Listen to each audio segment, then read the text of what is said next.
अखियां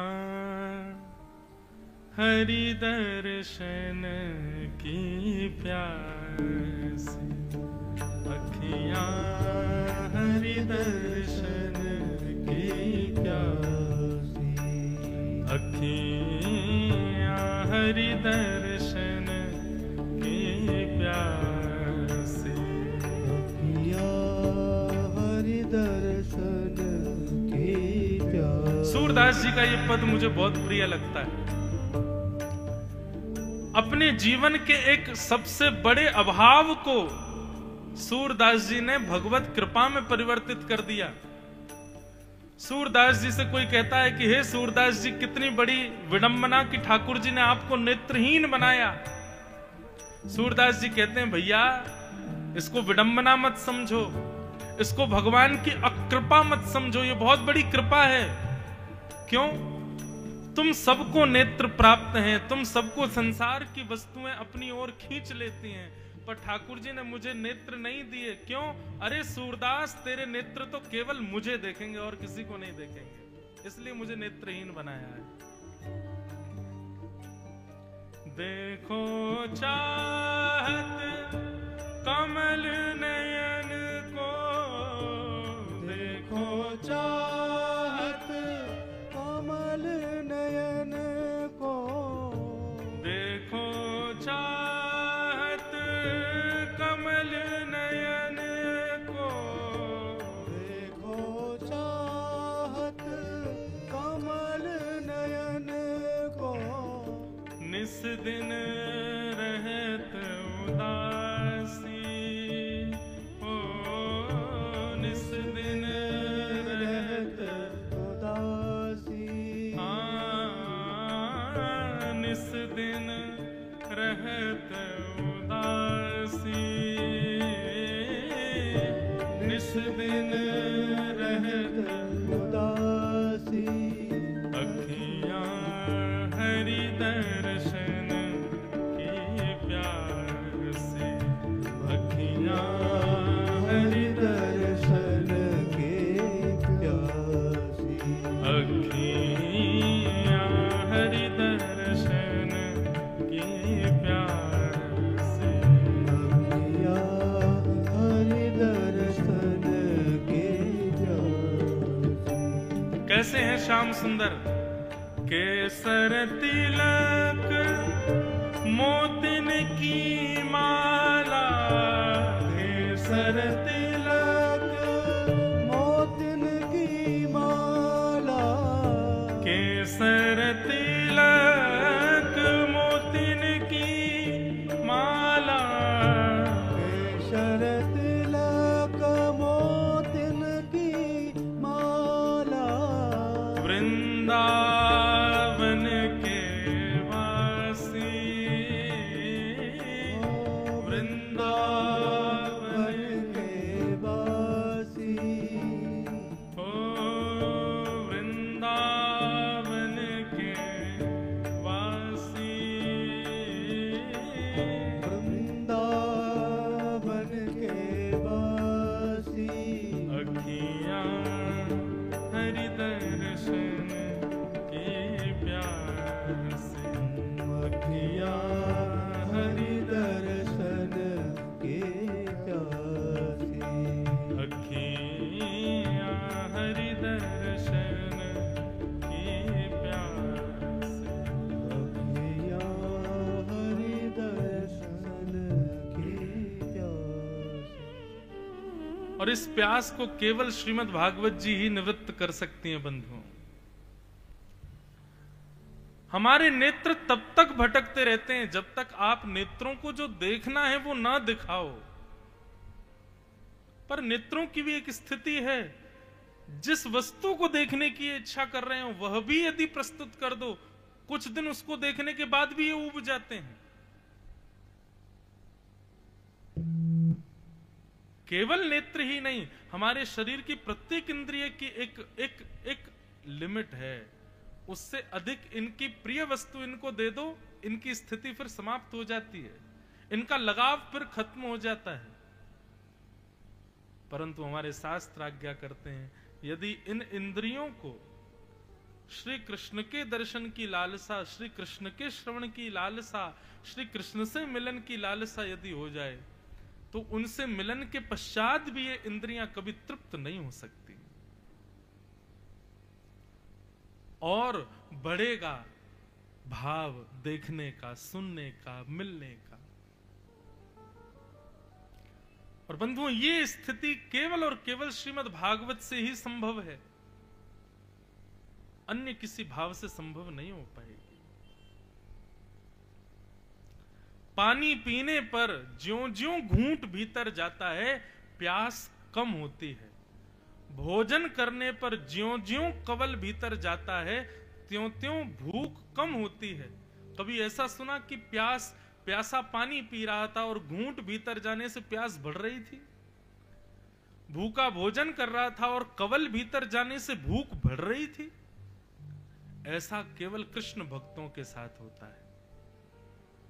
वो कितना भी निहार लें, कितना भी सुन लें, कितना भी गा लें, उनकी इंद्रियां कभी थकती नहीं। और ये स्थिति केवल श्रीमद् भागवत के आश्रय से ही संभव है।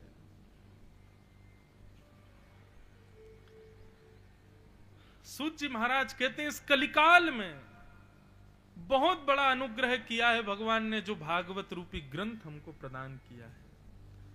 श्रीमद् भागवत जी की शरण ग्रहण कर लो, पूर्ण भाव से शरण ग्रहण कर लो। सौनकादि ऋषि पूछने लगे, भगवान कृपा करके हमें बताइए ना, ये भागवत की कथा किसने किसको सबसे पहले सुनाई और क्यों सुनाई, इसके बारे में थोड़ा बताओ। तब सूत जी महाराज कहते हैं, सनक सनंदन सनातन सनत कुमारों ने प्रथम भागवत की कथा श्री नारद जी को श्रवण कराई। सौनकादि ऋषि प्रश्न करने लगे, नारद जी तो एक जगह बैठते ही नहीं टिक करके, फिर उन्होंने भागवत की कथा कैसे सुनी? तब एक प्रसंग सुनाया गया। एक बार नारद जी महाराज बद्रीनाथ गए, उनके मुख की हीनता देख करके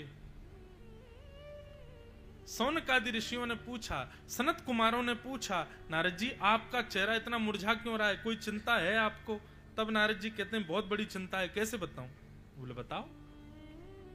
तब नारद जी कहते हैं, अहम तुम पृथ्वीम यातो ज्ञात्वा सर्वोत्तमाम इति पुष्करम च प्रयागम च काशी गोदावरीम तथा हरिक्षेत्रे कुरुक्षेत्रे श्रीरंगम सेतु बंदनम एवमादिषु तीर्थेषु ब्रह्ममाण इतस्ततः। महाराज, पृथ्वी की बड़ी प्रशंसा होती है हमारे देवलोक में। जैसे विदेश से आने वाला व्यक्ति जिस देश से आया वहां की बड़ी प्रशंसा करता है। स्विट्जरलैंड गए थे हम, वहां तो ऐसे पहाड़ हैं, वहां ऐसी ट्रेन चलती है, इतनी बर्फ पड़ती है, वहां के होटल ऐसे, वहां के लोग ऐसे, वहां की रोडें ऐसी। लेकिन एक बात आपको बताऊं,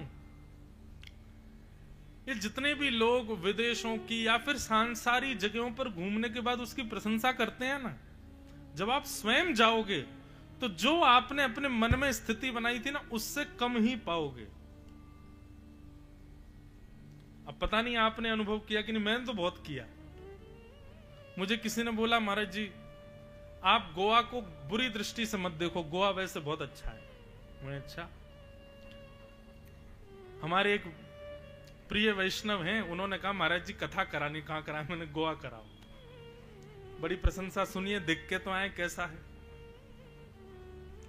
और जब देखने गए ना, सही बता रहे हैं, 2-3 दिन तो अच्छा लगा। खैर हम तो जहां जाते हैं वहां आनंद उत्सव करते हैं, हमारी सब भाई लोग मिलकर के खूब उधम मचाते हैं, खूब नाचते हैं, खूब गाते हैं, खूब खेलते हैं। हम महाराज बन के केवल कथा में बैठते हैं 3-4 घंटे, उसके बाद तो फिर हमको खिला लो, डुला लो, खूब आनंद करा लो। बस आजकल थोड़ी थकान बहुत हो गई है, क्योंकि बहुत दिनों से लगातार कथाएं, तो थोड़ा आराम करते हैं, बाकी नहीं तो खूब आनंद में रहते हैं। हम लोग तो करते थे, पर ऐसा नहीं था कि वहां से लौटते समय कोई मन में पीड़ा हो रही हो, बल्कि ये लग रहा था कब पहुंचे वृंदावन, चले यहां से। सांसारिक जितनी भी जगह हैं, जितने भी स्थान हैं, उनकी कितनी भी प्रशंसा सुन लेना, अपने मन में कितना भी सुंदर उस दृश्य को बना लेना, जब आप प्रत्यक्ष जाओगे तो आपको 19 ही लगेगी वो जगह। लेकिन ठाकुर जी की आप कितनी भी प्रशंसा सुन लेना, अपने मन में कैसा भी स्वरूप बना लेना, जब प्रत्यक्ष जाओगे ना तो 21 नहीं, 30, 40, 50, 100% ऊपर निकलेगी वो जगह। वृंदावन की इतनी प्रशंसा सुनते हैं, वृंदावन की इतनी महिमा सुनते हैं, लोग सुनकर के मन बना लेते हैं वृंदावन जाएंगे। जाके देखना, आप मन में जैसा स्वरूप बना के जाएंगे ना वृंदावन का, उससे 100 गुना ज्यादा सुंदर ना दिखे तो कहना। ठाकुर जी से संबंधी वस्तु सदैव आपके विचार से परे आएगा, और सांसारी वस्तु, सांसारी स्थान, ये आपके विचार से सदैव एक अंक कम लेकर के आएगा। और ये केवल स्थान के लिए नहीं है, आप ठाकुर जी को प्रसाद ना लगने वाली वस्तु घर में बनाओ, भोग जो ठाकुर जी को नहीं लगता उसको पालो, और उसी के सामने हमारे वृंदावन के राधा वल्लभ जी की खिचड़ी हो, बिहारी जी का पराठा हो, हमारे दाऊ जी की आलू की सब्जी हो, जगन्नाथ जी का महाप्रसाद हो, नाथद्वार श्रीनाथ जी का सुंदर राजभोग हो, द्वारिकाधीश जी का शयन भोग हो, इनके आगे संसार के बड़े बड़े शेफ भी फेल। क्यों? ठाकुर जी से संबंध लेकर के वस्तु आई है तो निश्चित है वो आपको सुख नहीं, वो आनंद देने वाली है।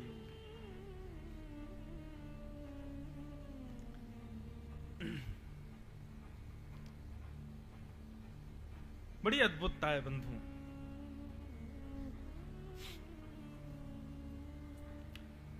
तो ठीक वैसे ही नारद जी कह रहे थे, हमने पृथ्वी की बड़ी प्रशंसा सुनी, लेकिन नाम बड़े दर्शन छोटे।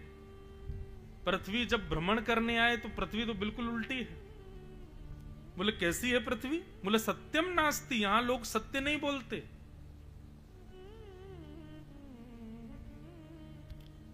अभी आधे से ज्यादा दिन बीत चुका है, सुबह उठने से अब तक आप लोग सोचो, हो ही नहीं सकता कि आपने 1-2 बार झूठ ना बोला हो।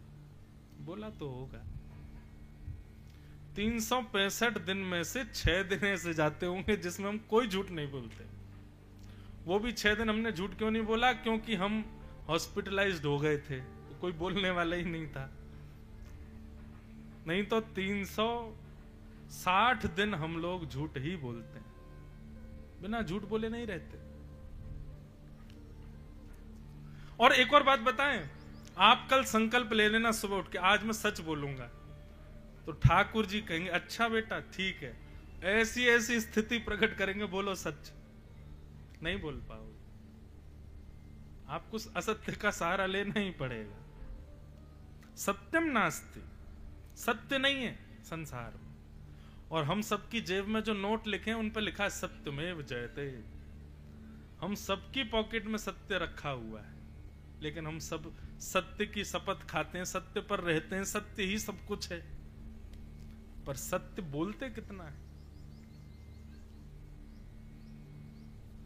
सत्यम नास्ति।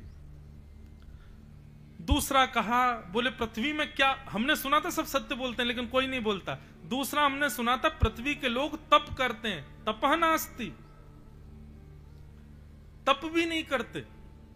बंधुओं, तप का मतलब चारों युगों में अलग अलग है। सतयुग में तप का मतलब है घर परिवार का त्याग करके हिमालय पर जाकर के कंठभर नदी में खड़े होकर के, जंगल में जाकर के पेड़ से उल्ला लटक करके भगवान का भजन करना, इसको तप कहा गया सतयुग में। त्रेता में यज्ञ को तप कहा गया, जितना यज्ञ करोगे, जितने बड़े बड़े यज्ञ करोगे उतने बड़े तपस्वी। द्वापर में भगवान की सेवा को तप कहा गया है। आप जितनी अष्टयाम सेवा, षोडशोपचार सेवा, राजोपचार सेवा, उसको तप कहा गया। और कलयुग में चुपचाप बैठ करके किसी की कथा सुनने को ही तप कहा गया है। या आप तप ही कर रहे हो, मैं कथाओं में कहा करता हूं कितनी बड़ी तपस्या है कि जो व्यक्ति 1 मिनट शांत नहीं बैठता वो 3 घंटा मौन रहता है कथा में, चुपचाप बैठा रहेगा बेचारा, सुनेगा। कलयुग में भजन को ही तप कहा गया। तो तपह नास्ति, भजन नहीं करते हम लोग, केवल खाना पूर्ति करते हैं। निष्काम भाव से कोई ठाकुर जी को स्मरण कर रहा हो, कोई उनका चिंतन कर रहा हो, यह तो बहुत दूर की बात है। सत्य नहीं है, तप नहीं है, शौचम नास्ति, शौच कहते हैं पवित्रता को। हम लोग पवित्र भी नहीं है। पवित्रता का मतलब स्नान से नहीं है। पवित्रता का मतलब आपने हाथ पांव धोए कि नहीं, इससे नहीं है। पवित्रता का मतलब विचारों की शुद्धि, मन में जो विचार भाव उत्पन्न हो रहे हैं वो शुद्ध हैं कि नहीं। एक दिन भी हमारा ऐसा नहीं जाता है पूरे 24 घंटे में हमारे हृदय में कुभाव ना आते हो। निकलता है कोई समय ऐसा? और सुनो, सबसे ज्यादा कुभाव ही तब आते हैं जब नेत्र बंद करके बैठते हैं ठाकुर जी का स्मरण करने। तो सत्यम नास्ति, तपह नास्ति, शौचम नास्ति और दया नास्ति, दया नहीं है हम लोगों में। दानम नास्ति, दान भी नहीं है, कुछ भी नहीं है। केवल किस लिए जी रहे हैं? यदि हम आप सब लोगों से पूछा जाए हमारे जीवन जीने का उद्देश्य क्या है, तो हम बहुत सारी बातें बताएंगे, ये करना है, ये करना है, ये करना है, ये करना है।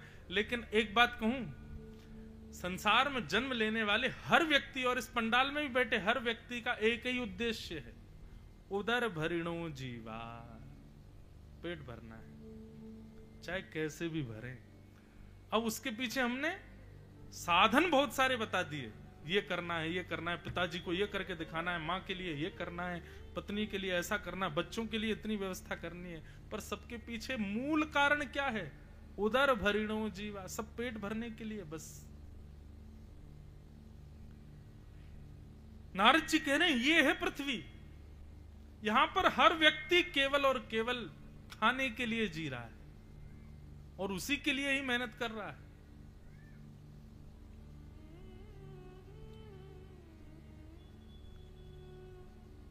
कोई वेरिएशंस खाने के लिए मेहनत कर रहा है और कोई इसीलिए मेहनत कर रहा है कि कुछ भी मिल जाए। सब कर इसीलिए रहे।